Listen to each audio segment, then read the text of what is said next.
Ladies and gentlemen, let me hear you scream. We are back with the Kid Anka Fetvlogs. Whoo boy, has it been a long time since I had to do one of these. Okay, so even though this has been our flagship show for a long time, I've mostly transitioned most of my things to the AgePlay podcast. However, the Fetvlogs is still a series where I do a series of essays talking about the community. And, oh boy, do we have a lot to talk about. Hello everybody, I'm back. Kid Ankh here. Okay. We really need to have a talk. So, this is one of my great social essays, so I want you guys to see that I am prepared for a lot of shit today. That's why I brought me some harder lemonade, along with some Steel Reserve. Yeah. So we need to have a conversation. A real conversation. Oh, man. Usually this would be a point where I would be like, hey, how about them Yankees? Nah, so how about that Teddycon? You know, the one that didn't happen? Okay, so let's start. Let's just start this essay, because I have a lot to talk about. This might be split up into two segments, so part one and part two. Depending on how long this is, so. But, yeah, so let's just have this discussion. Usually I would have some type of joke, some type of just really cool quip to go along with this. I don't. Because I was hoping for something truly positive with this. And there isn't. There isn't. Stealing $100,000+ from the community and running off with it and claiming bankruptcy is bullshit. I want to state that right now. The other part that I will state is, even though I have my own personal beliefs, my own personal reservations about everything that happened and other things that were going on, I want you all to understand that these are my beliefs and my beliefs alone. There is nobody that is influencing or giving me money for any type of thought process or anything that I give. I have always and will always be straightforward with every one of you. I also want you all to understand that each and everything that I say has built my opinion based on facts and evidence that I had to research and find. All claims and stuff by anyone, including the things that I was there for, still count as alleged. Because there has been no court case or anything to prove such a thing outside of the proof that I have with my own two eyes and with the evidence that was gathered online, along with the testimonies of different people that I had spoken to. There is a lot here, and I want you to understand that. The reason that this is being made is because there's a lot of misinformation and bullshit being thrown around. Absolute misinformation and bullshit. And I had been asked to cover this before. I refused. For several reasons. One reason was that I wanted to give the convention its time to grow and see if it would become something different. To see if the people running it would have learned from their mistakes that they did in the past. Oh boy. Oh shit. Some of them mistakes are, honey. Whoo, boy, goddamn. Yeah, some of those mistakes are some critical fucking mistakes. And some serious fucking consent violations.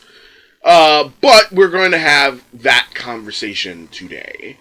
We are going to talk about what the fuck happened. And a series of mistakes that led to a really, really, really shitty situation.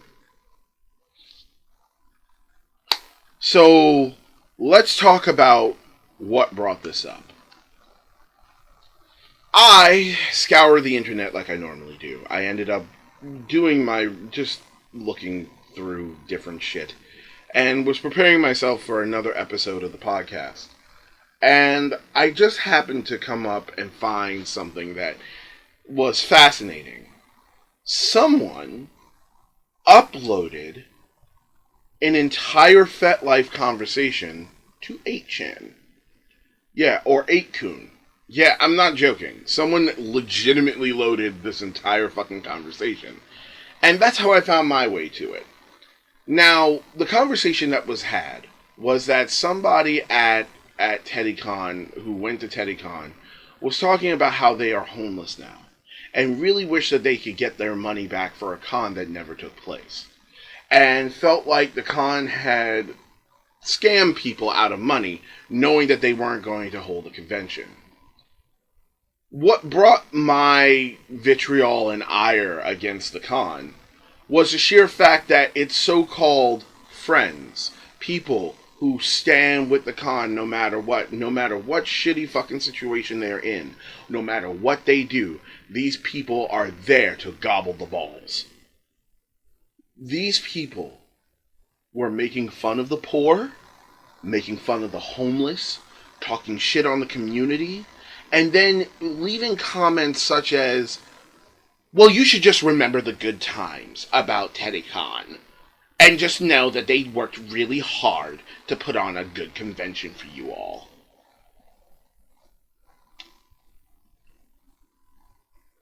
That made me think. And I go, well, let's talk about the good times, shall we? Let's talk about the bullshit of Teddycon. And I was like, at first I wasn't going to say nothing. And I was like, nah, you know what? You're right. Let's talk about the good times. So I decided to go out and do some research. I wanted to know about other people's famous fucking experiences with this convention outside of my own. And oh boy, what did I find out of this? I found a lot. So let's rewind the clock back, shall we? Before the great thievery, before the great steal.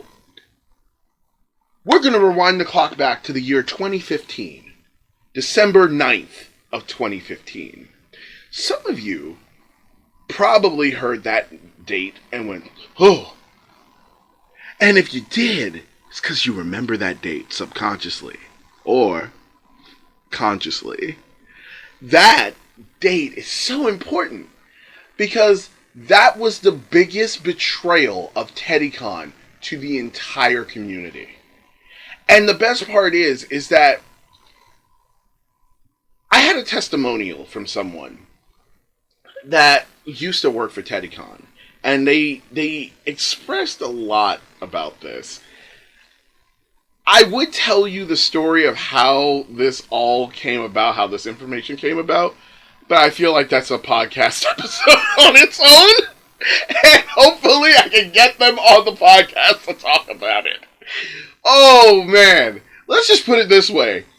There was a point in time that the head of Teddycon almost got arrested for breaching someone's house and not wanting to leave. I mean, as in coming over uninvited, staying there, and throwing a fit over it.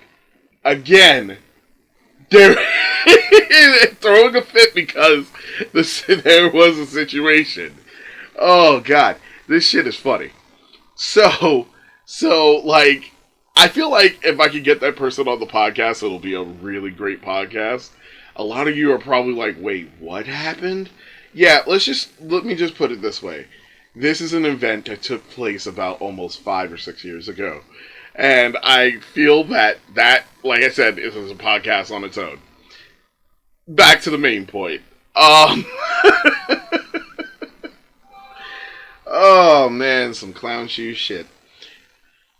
Okay, so what happens next is that December 9th of 2015 was a very important date.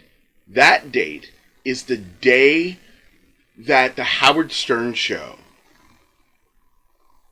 talked about a particular convention. So, I was told about this a while ago, a long while ago, that on December 9th of 2015, an episode of the Howard Stern show aired. In this episode, a man by the name of Wolfie talked about how he went to a diaper convention. Now, at first, when I looked at the title of it, I wasn't sure if he had went to a ABDL convention or was it an adult diaper convention. He kept saying an adult diaper convention. And I was like, okay, maybe, I'm not sure. But then I kept listening to his segment. It's about a 12-minute and 55-second segment. Don't worry, it's linked below. It'll be in both videos. You can go and reference it twice in 2 episodes. Along with some other shit that you might want to reference down there. Yeah, check the description below. So, in this particular situation, said Wolfie said that he was invited to this con, and then, he was close to saying he was invited. Let me rephrase that. He was close to saying he was invited, but then changed it because he realized that he had made a deal with the con people to not say that. Here's the funny part about that. He really did make a deal with them to not say it. And the con knew, the heads of the con, of Teddycon, knew for a fact that they had invited him. Because they had asked a particular question. Are you here for work or pleasure? Oh, dear God. First off, I knew that this story was true because I have heard the same person say that to someone else and say it in that same sense. And I was like, that's not good. So the entire situation breaks down where he is given a tour of the convention space. Now, from the way that he describes it, he got a tour while other congoers were on the floor. Yeah. So people are there at the con seeing this and not knowing that this guy is there at the convention.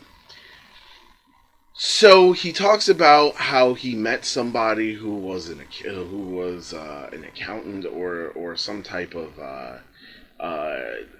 financial person at a very, very important firm. He didn't state what company, but that alone automatically tells you how dangerous that shit is. That tells you how dangerous this situation got.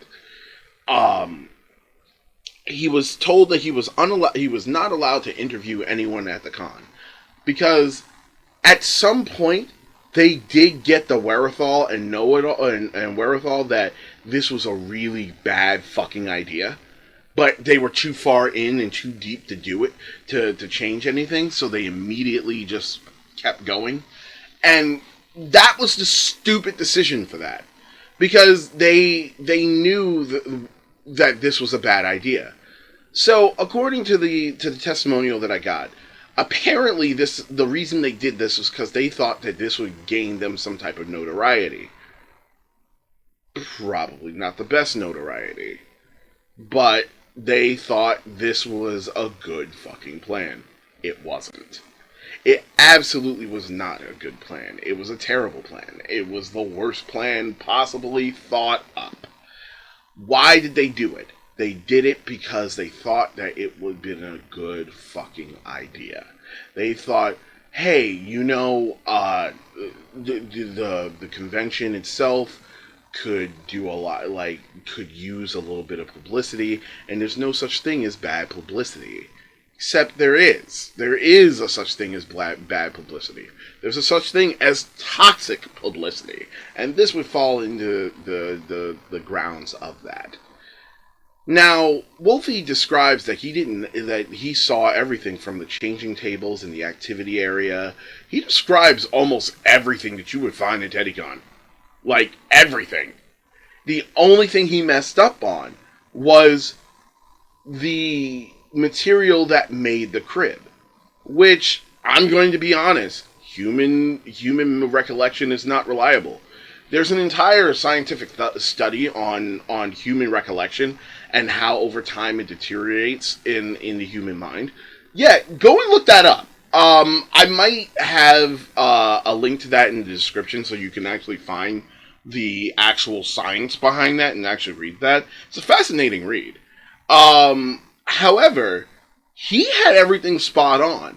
Now, I actually do have a bit of a theory of why he fucked up on that compared to everything else. If you've ever been to Teddycon, right? The tables that they have for the changing tables are medical changing tables. They're like medical grade tables that you can lie down on and be changed on. Yeah. So, if they have medical tables for that, why wouldn't they have a medical crib? And his mind probably clicked towards seeing a medical crib, even though he didn't. He saw a wooden crib. But here's the fascinating thing. He actually even states that the crib is the size of a car. Which the cribs actually are.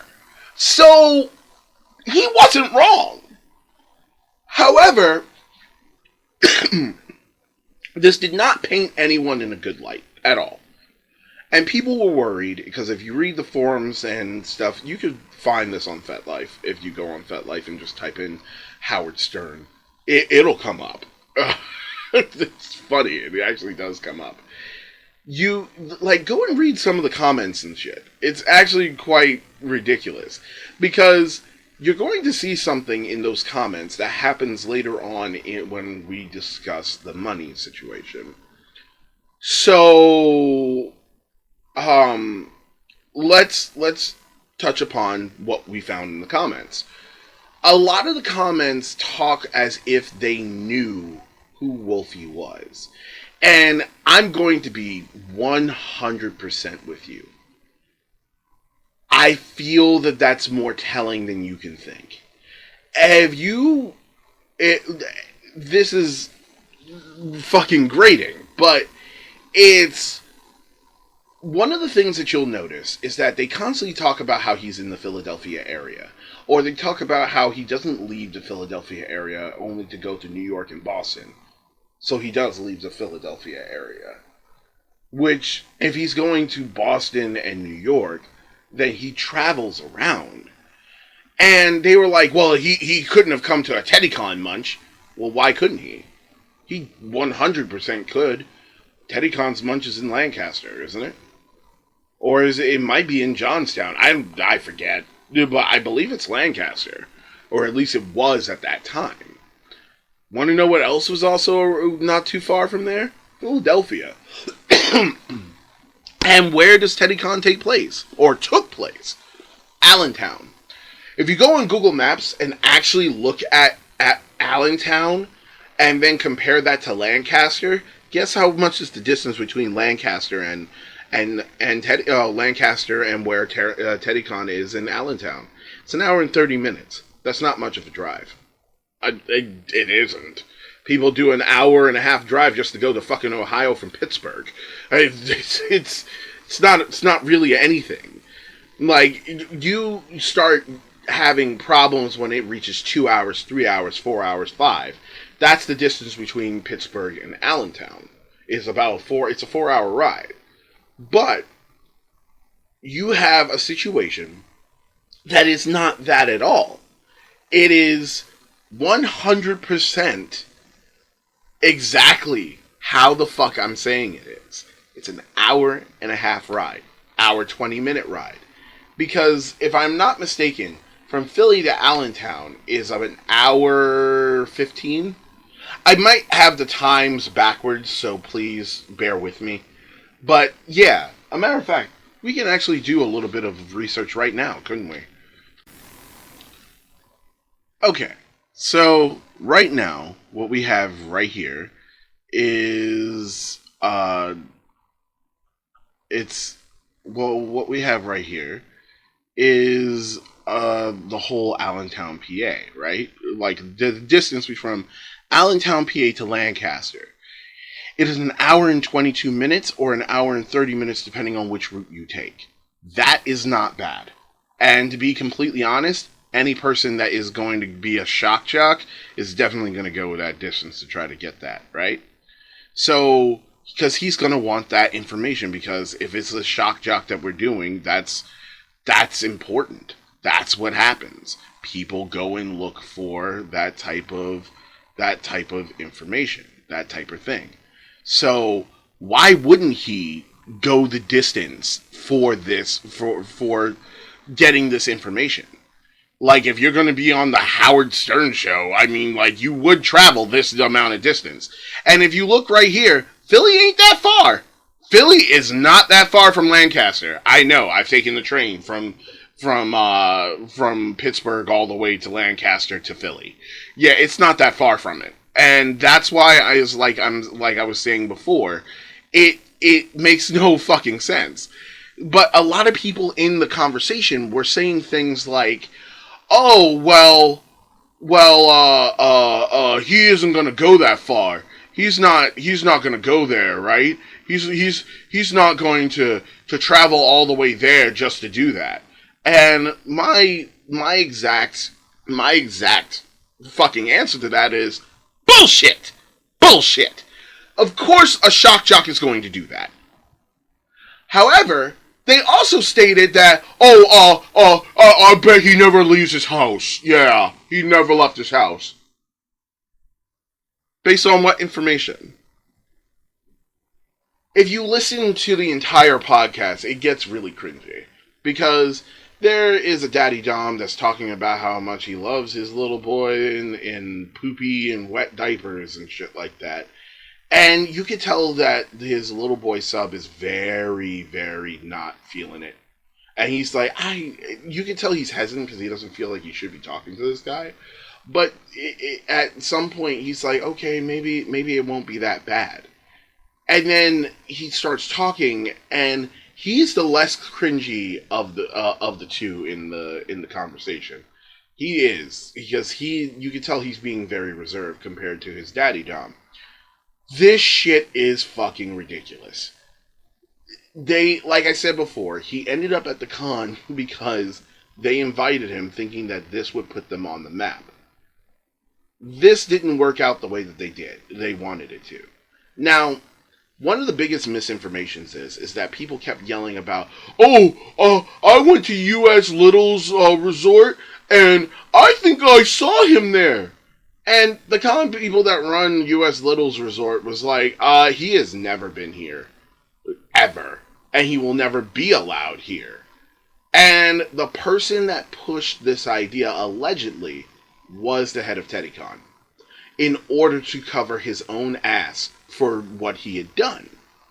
So, the problem that we have here is that another con is taking the blame, even though they happened 1 week before Teddycon did. And everything that Wolfie described was at Teddycon, because he even described some of the activities that were at Teddycon. Like, he legitimately did. So then, what the fuck where was this misinformation coming from? From their friends. From the people who I said will gobble those balls in order to be just a little bit more popular in the community.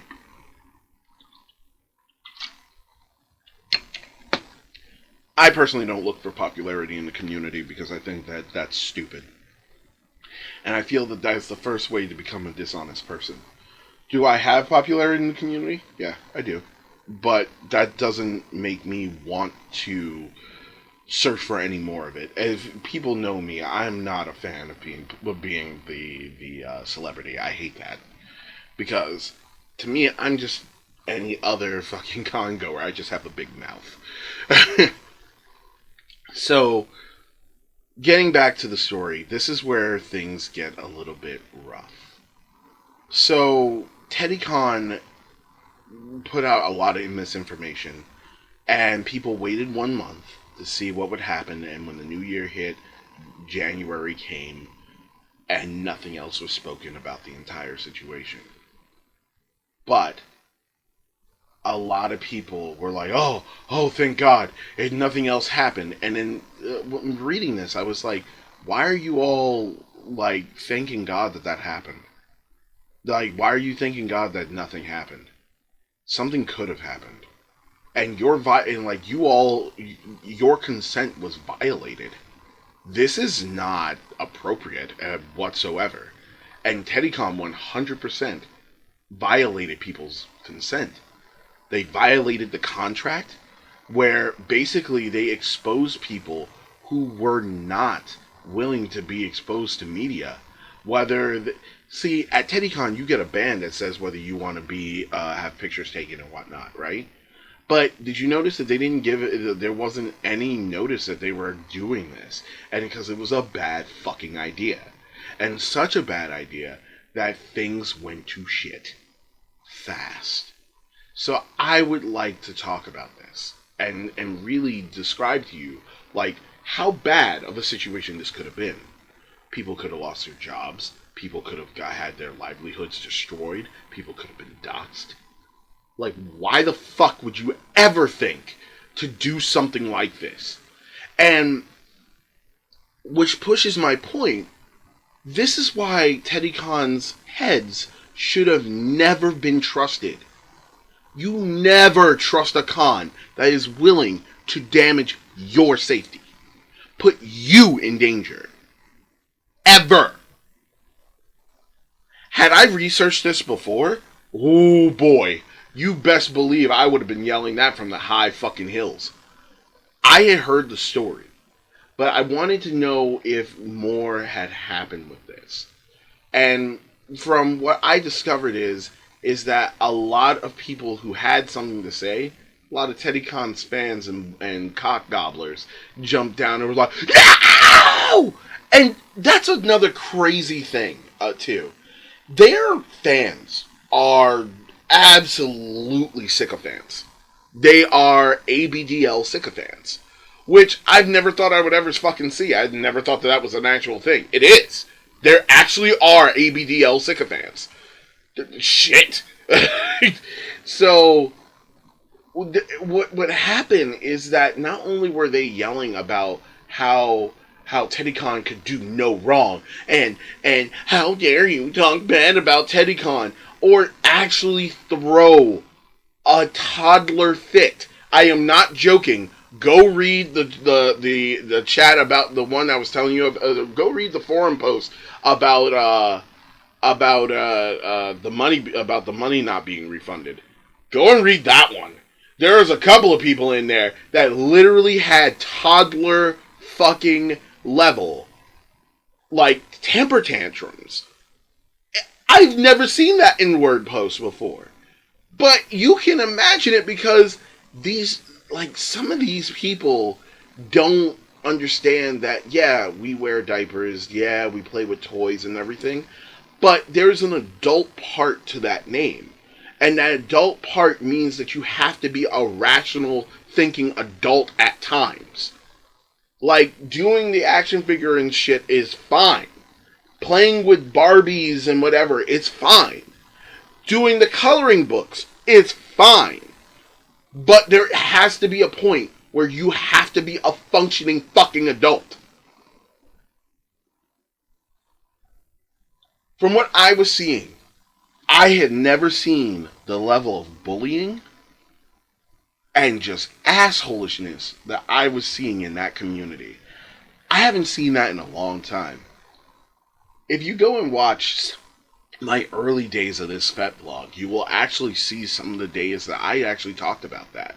Where there were situations where the community would bully people and literally treat them like shit. But now we're at an age where that's not so much the norm anymore. However, to see these people revert to that shows me that they were the people doing it in the first fucking place. I made a statement in that group conversation, right? Talking about this in the money not being returned conversation.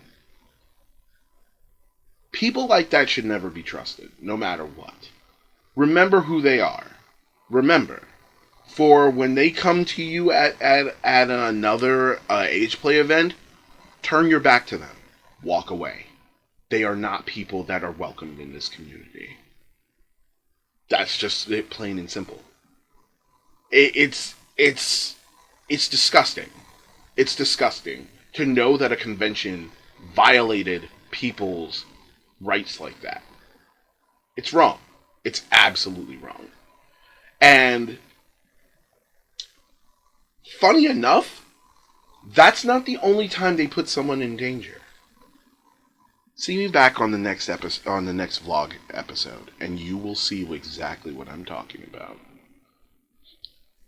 Let's just say the year that I got there, now, mind you, this event, the Howard Stern incident, happened 2 years. 2 years before I got there. Wait until you hear about what happened the year that I did get there. There's something I never stated that happened at the 2017 Teddycon. Excuse me. I talked very fondly about it. But something happened that I really want to touch upon because a major violation that could have put someone in danger took place. And you all should know about it. I'll see you in the next episode.